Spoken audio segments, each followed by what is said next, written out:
নমস্কার বন্ধুরা, আপনারা দেখছেন মন্ডল সেবা কেন্দ্র ইউটিউব চ্যানেল। তো বন্ধুরা, আপনাদের জন্য একটি খুশির খবর। বর্তমানে কিন্তু মুখ্যমন্ত্রী মমতা বন্দ্যোপাধ্যায় নতুন একটি প্রকল্প চালু করে দিল। এই প্রকল্পের মাধ্যমে আপনি কিন্তু বিভিন্ন রকমের সুযোগ সুবিধা পেয়ে যাবেন, এবং সবথেকে বড় কথা হলো এই প্রকল্পের সুবিধা পেতে হলে আপনাকে কোথাও যাওয়ার দরকার নেই।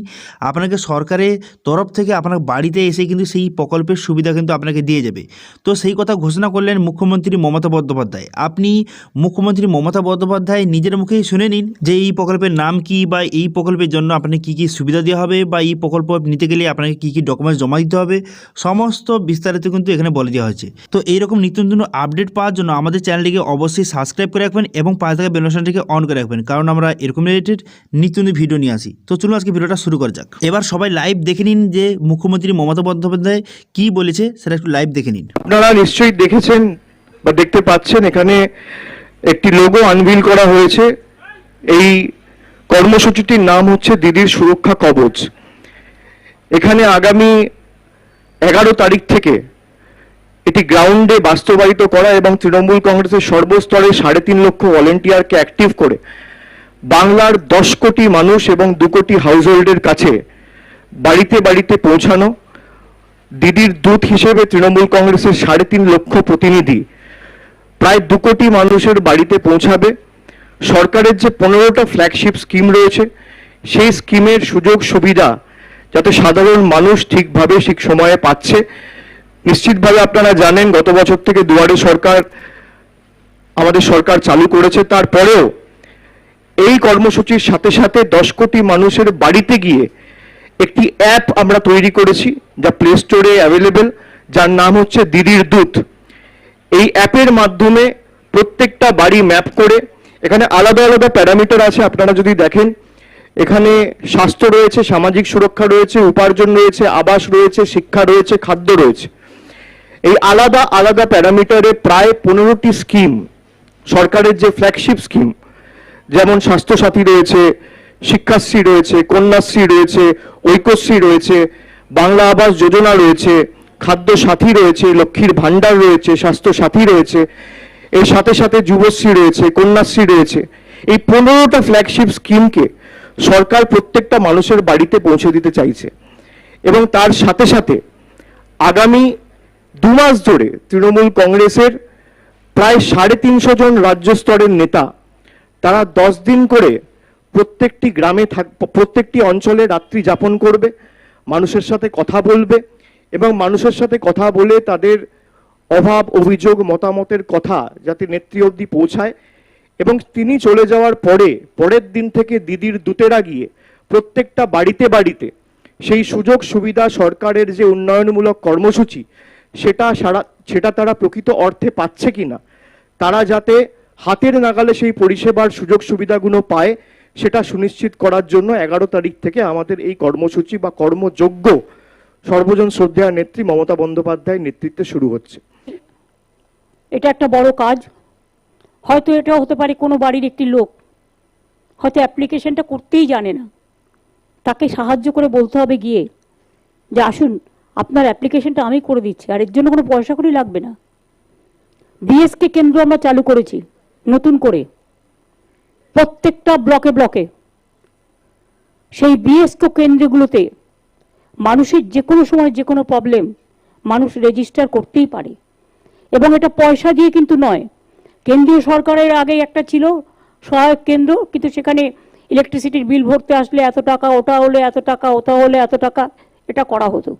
আমরা দেখলাম না, বিনা পয়সায় মানুষকে সুবিধা দিতে হবে, এবং সেই জন্যে কম্পিউটার জানা ছেলে মেয়েদের নিয়েই বিএসকে কেন্দ্রগুলো করা হয়েছে। আগামী দিন আরও বেশি করে করা হবে। এইভাবে মানুষের কাছে, মানুষের যদি কোনো সমস্যা থাকে, সেই সমস্যাটা যেটা সমাধান করা যেতে পারে দ্রুত সমাধান করা হবে। তার কারণ অনেক সময় হয় কি, ওপর লেভেলে ফাইল আসলেও নিচের লেভেলে পড়ে থাকে। নিচের লেভেলে যাতে কোনো কাজ পড়ে না থাকে, এর জন্যই এই সিদ্ধান্ত। কারণ তৃণমূল কংগ্রেসের দায়বদ্ধতা কিন্তু মানুষের কাছে আছে, এবং আমরা যত এগোবো তত আমাদের দায়বদ্ধতা আরও বাড়বে।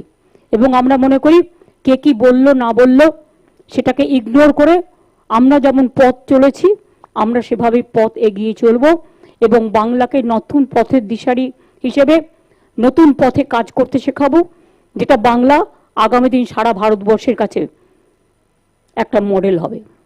এমন আছে, ধরুন প্রায় 10 জন পরিবারের 10 জনই স্কিম পায়, আবার একটা পরিবারে হয়তো 2 জন, একজন কাজ করে কিন্তু তার বাড়ির স্ত্রী ফ্রি রেশনটাও পায়, লক্ষ্মীর ভাণ্ডারটাও পায়। এরকম টোটাল মানুষকে কভার করা হয়েছে প্রায় 99%। কাজে দুয়ারে সরকার যে কাজটা করে আজকে অনেকটাই সমাধান করতে পেরেছে। এখনো প্রায় 25% আমাদের বাকি আছে, যেটা আমরা রিসিভ করেছি জাস্ট অ্যাপ্লিকেশন বিফোর 10 days এগো, এবং আমরা এটার মধ্যে যতটা সম্ভব মানে টেকনিক্যাল যাতে কোনো ফল্ট না থাকে, মানবিক কারণে অনেক টেকনিক্যালিটিসকেও আমরা মানবিকভাবে ধরতে বলি, সেটা দেখে নিয়ে সরকার যেমন করছে সরকারের কাজ সরকার করবে। কাজেই এটা একটা বড় কাজ। হয়তো এটাও হতে পারে কোনো বাড়ির একটি লোক হয়তো অ্যাপ্লিকেশনটা করতেই জানে না, তাকে সাহায্য করে বলতে হবে গিয়ে যে আসুন আপনার অ্যাপ্লিকেশনটা আমি করে দিচ্ছি, আর এর জন্য কোনো পয়সা কড়ি লাগবে না। বিএসকে কেন্দ্র আমরা চালু করেছি নতুন করে প্রত্যেকটা ব্লকে ব্লকে। সেই বিএসকে কেন্দ্রগুলোতে মানুষের যে কোনো সময় যে কোনো প্রবলেম মানুষ রেজিস্টার করতেই পারে, এবং এটা পয়সা দিয়ে কিন্তু নয়। কেন্দ্রীয় সরকারের আগে একটা ছিল সহায়ক কেন্দ্র, কিন্তু সেখানে ইলেকট্রিসিটির বিল ভরতে আসলে এত টাকা, ওটা হলে এত টাকা, ওটা হলে এত টাকা, এটা করা হতো। আমরা দেখলাম না, বিনা পয়সায় মানুষকে সুবিধা দিতে হবে, এবং সেই জন্যে কম্পিউটার জানা ছেলে মেয়েদের নিয়েই বিএসকে কেন্দ্রগুলো করা হয়েছে।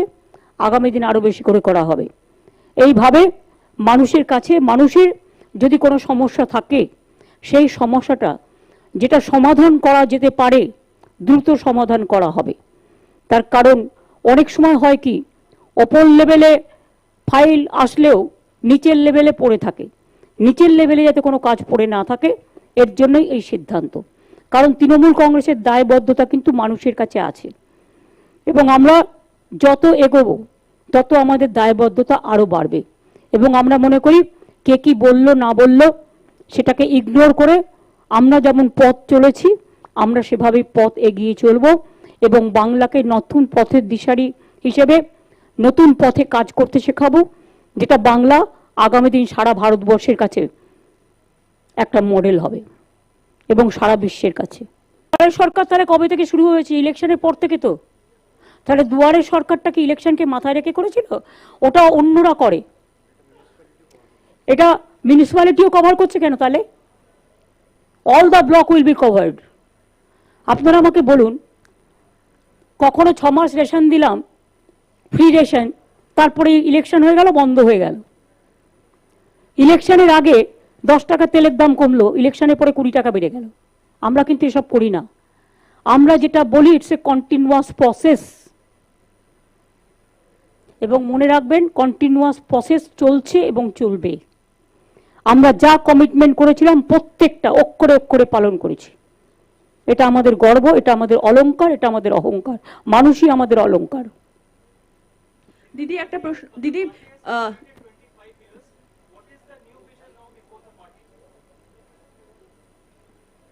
Number one, our ideology is very clear. We want united India.